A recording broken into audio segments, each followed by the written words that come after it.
Сегодня в Южной Осетии отмечают День Республики. Это один из самых главных праздников. В этот день, в 1990 году, Совет народных депутатов Юго-Осетинской автономной области принял декларацию о государственном суверенитете в составе СССР.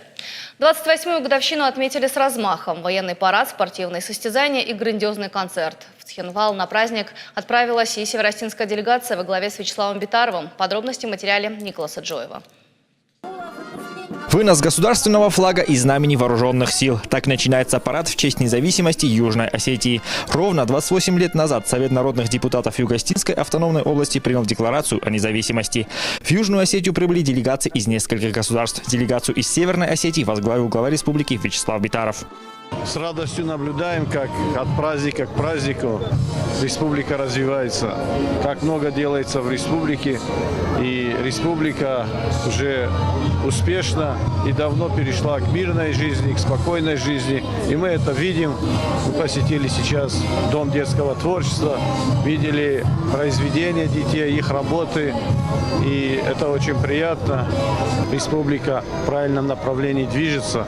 Год от года независимость Южной Осетии признают все больше государств мира. 26 августа отмечали 10 лет признания независимости Южной Осетии со стороны России. А в этом году независимость государства Алания признала и Сирийско-Арабская республика.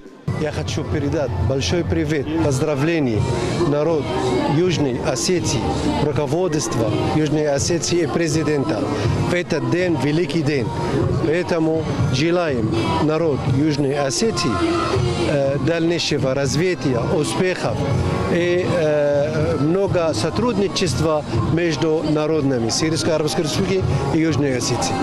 Одному из главных национальных праздников в Южной Осетии готовились основательно. Гостям провели небольшую экскурсию, показали концертные программы, представили то, чем горда республика. Сами жители тоже не остались в стороне. На центральной площади не протолкнуться. Всей семьей пришли, нас много в семье, 7 человек, мы все пришли на праздник. Последний год у нас все празднуется, все привозят свои творения, все организации, которые у нас за городом, районы, то есть приезжают и привозят свои работы. По словам президента Южной Осетии, республика шла к независимости долго и упорно. И этот день – важная дата для каждого осетина. Все мероприятия, связанные друг с другом, такими, как говорят, невидимыми нитями, но которые способствовали тому, чтобы Южная Осетия развивалась, Южная Осетия процветала, Южная Осетия шла уверенно вперед. И эта уверенность, я уверен, что будет завтра и послезавтра тоже.